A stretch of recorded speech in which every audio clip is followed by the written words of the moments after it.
नमस्कार, स्वागत है आपका और मैं हूं आपके साथ लता। तो किसान आंदोलन को लेकर फैलाए गए प्रोपेगेंडा को लेकर एक बड़ा खुलासा हुआ है। जहां आपको बता दें, जिस तरीके से लंबे समय से किसान आंदोलन चल रहा था और इसको अंतर्राष्ट्रीय मंच पर बदनाम करने की जो साजिश की जा रही थी, इसको लेकर पीजीएफ के को फाउंडर का नाम यहां पर साफ तौर पर सामने आया है। जहां आपको बता दें कि पर्यावरण एक्टिविस्ट ग्रेटा थनबर्ग की टूल किट को लेकर यहां पर बड़ा खुलासा किया गया है, जिसको लेकर हमने देखा था कि पिछले दिनों ग्रेटा थनबर्ग ने एक डॉक्यूमेंट ट्वीट शेयर किया था, जिस पर बड़ा खुलासा करते हुए पीजीएफ के को फाउंडर का नाम यहां पर सामने आया, जहां पोएटिक फॉर जस्टिस ने इस पूरे डॉक्यूमेंट को तैयार किया था। तो जिस तरीके से अंतर्राष्ट्रीय मंच पर सिर्फ और सिर्फ भारत को बदनाम करने की यहां पर यह साजिश की गई है, ये एक बेहद ही शर्मनाक कदम है। क्योंकि जिस तरीके से लगातार लंबे समय से सिर्फ और सिर्फ कृषि कानून के नाम पर जो किसान आंदोलन कर रहे, जो प्रोपेगेंडा पूरे भारत में फैलाया गया, लगातार जगह जगह जाम की जो स्थिति की गई है, सिर्फ और सिर्फ भारत को बदनाम करने की ये पूरी साजिश है, जिसको लेकर बड़ा खुलासा करते हुए पोएटिक फॉर जस्टिस ग्रुप का नाम सामने आया, जो कि एक खालिस्तानी समर्थक ग्रुप है। और आपको ये भी बता दें कि जो ये ग्रुप है वो लगातार लंबे समय से भारत की गतिविधियों पर नजर अपनी बनाए हुआ था, जिसको लेकर भी कई बड़े सवाल यहाँ पर खड़े हो रहे हैं। हालांकि दिल्ली पुलिस और कई बड़ी एजेंसियां लगातार इस छानबीन में जुटी हुई हैं कि आखिर जो ये संस्था है, आखिर क्यों भारत की गतिविधि पर लगातार नजर बनाई होती, जबकि ये जो ये मुद्दा है किसान आंदोलन का, एक निजी मामला है भारत का, लेकिन सिर्फ और सिर्फ अंतर्राष्ट्रीय मंच पर इसे बदनाम करने के लिए कई तमाम बड़ी हस्तियों को, इंटरनेशनल हस्तियों को यहां पर घसीटा जा रहा है, जिसको लेकर उन्हें एक मोटी रकम भी इस पर दी जा रही है। जहां आपको ये भी बता दें कि रिहाना का जो कमेंट यहां पर आया था सार्वजनिक स्थल पर, सार्वजनिक सोशल मीडिया पर, उसको लेकर भी अभी सामने बड़े खुलासे हुए हैं कि रिहाना को भी तकरीबन 18-19 करोड़ रुपए उन्हें पे किया गया था, जिसके बाद रिहाना ने सिर्फ और सिर्फ अंतर्राष्ट्रीय मंच पर भारत को बदनाम करने के लिए इस तरह का ट्वीट शेयर किया था। भारत के निजी मामले में उन्होंने अपना इंटरफेयर किया था। तो वाकई ये बड़ा खुलासा यहां पर हुआ कि जिस तरीके से लंबे समय से किसान अपना आंदोलन कर रहे हैं, लगातार जगह जगह पर हम धरने प्रदर्शन की तस्वीरें देख रहे हैं। हालांकि लगातार मोदी सरकार, लगातार जो कृषि मंत्री तोमर है वो किसानों से बातचीत कर रहे हैं, लेकिन किसान अपनी बातों को लेकर कहीं भी स्पष्ट दिखाई नहीं पड़ रहे, जिसको लेकर साफ तौर पर कहा जा रहा है कि सिर्फ और सिर्फ किसान अपने हित में ये बात नहीं कर रहे,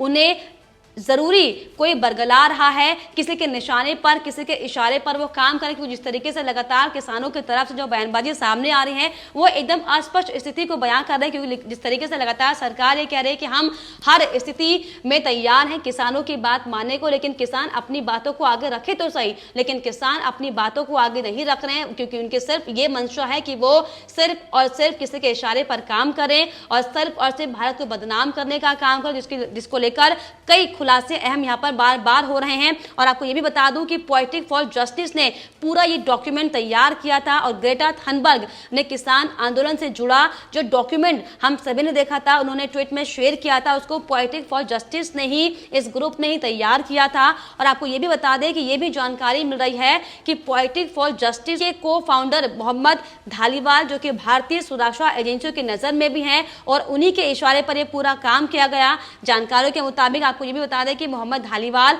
खालिस्तानी समर्थक है, जो भारत के खिलाफ कई इससे पहले प्रदर्शनों में भी शामिल हो चुके हैं। तो वाकई बड़ा ये खुलासा है कि जिस तरीके से लगातार हम भारतीय सुरक्षा की बात करते हैं, जिस तरीके से हम लगातार देशभक्त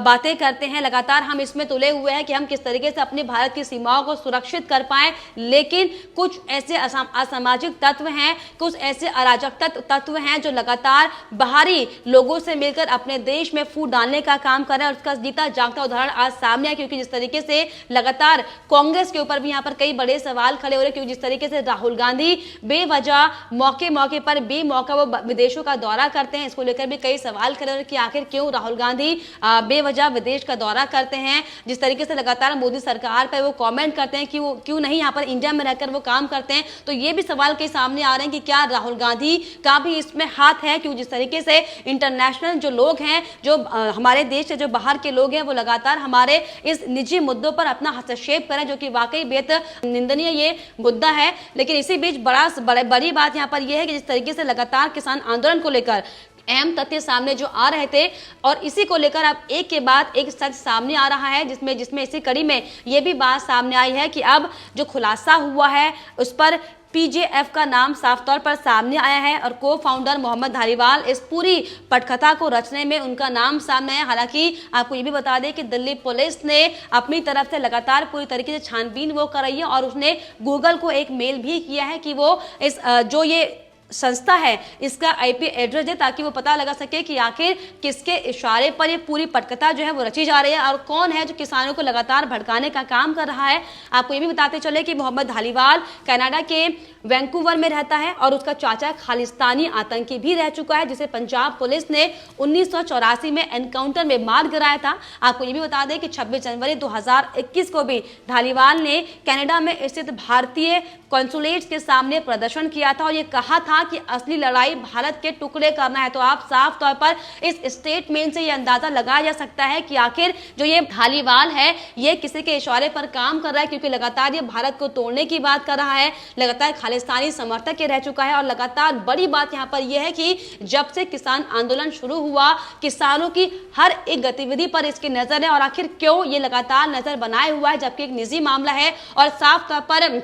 मोदी सरकार खुद से टैकल कर रही है, लगातार किसानों से वार्ता करने की कोशिश की जा रही है, लेकिन किसान किसी भी मुद्दे पर स्पष्ट होकर बात नहीं कर पा रहे, जिसको लेकर ये जो धरना प्रदर्शन है ये बढ़ता चला जा रहा है। आपको ये भी बता दें कि दिल्ली पुलिस ने भी साफ तौर पर जवाब मांगा है गूगल से। साइबर सेल ने गूगल से जवाब मांगते हुए साफ तौर पर यह कहा है कि ईमेल के जरिए गूगल से पूछा गया कि टूल किट का आईपी एड्रेस आखिर क्या है। आप बता दें कि टूल किट गूगल ड्राइव के जरिए शेयर की गई थी और इसीलिए गूगल से लगातार जवाब भी मांगा जा रहा है। तो आपको भी बता दें कि जिस तरीके से लगातार जो किसान आंदोलन को भड़काने के लिए, लगातार मामले को तूल देने के लिए जो साजिश जो रची जा रही है इसका आखिर अब दी एंड होने वाला है, क्योंकि अब एक के बाद एक सारी कड़ियां सामने आने लगी है, जिसको लेकर अब लगातार दिल्ली पुलिस पूरी तरीके से छानबीन भी कर रही है। और साथ ही साथ आपको ये भी बताते चले कि वहीं किसान आंदोलन में टांग अड़ाने को लेकर ग्रेटा रिहाना को कितना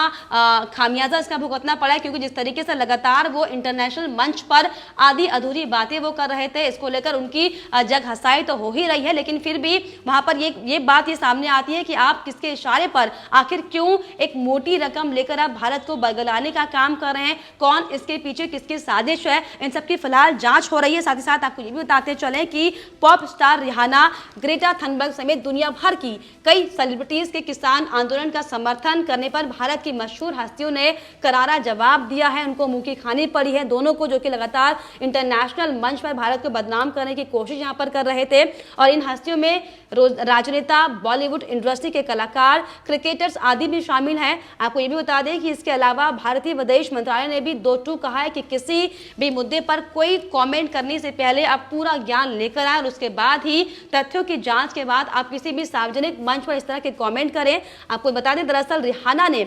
CNN का किसान आंदोलन से जुड़ा एक लेख ट्वीट किए जाने के बाद कई अन्य सेलिब्रिटीज ने भी किसानों के सपोर्ट में ट्वीट किया था। पॉप स्टार ने सबसे पहले ट्वीट करके लिखा था कि हम इस बारे में क्यों बात नहीं कर रहे, जिसका उनको खामियाजा भी भुगतना पड़ा है, क्योंकि जिस तरीके से आधी अधूरी नॉलेज लेकर सिर्फ कुछ संगठनों से पैसे लेकर आपने जो भारत को बरगलाने का काम किया है, इसके बाद आपको मुंह की खानी पड़ी है, जरूर खानी पड़ी है। और वाकई इंटरनेशनल मंच पर आपकी भी जो बेइज्जती हुई है वो पूरा देश, पूरी दुनिया देख रही है। साथ ही आपको बताते चले कि पॉप स्टार ने सबसे पहले ट्वीट कर लिखा था कि हम इस बारे में बात क्यों नहीं कर रहे हैं, #फार्मर प्रोटेस्ट। वहीं CNN के लेख में लिखा गया था कि किसानों और पुलिस की झड़प के बीच नई दिल्ली के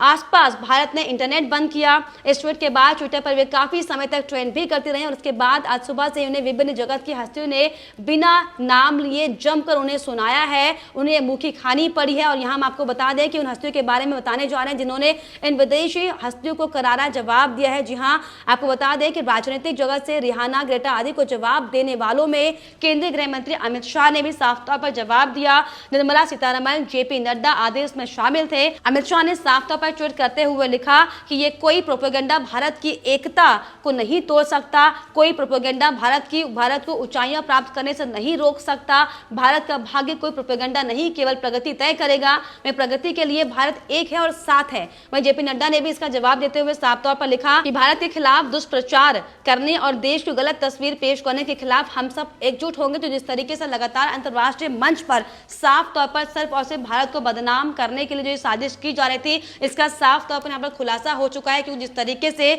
लगातार पीजेएफ जो कि एक खालिस्तानी समर्थक है, खालिस्तानी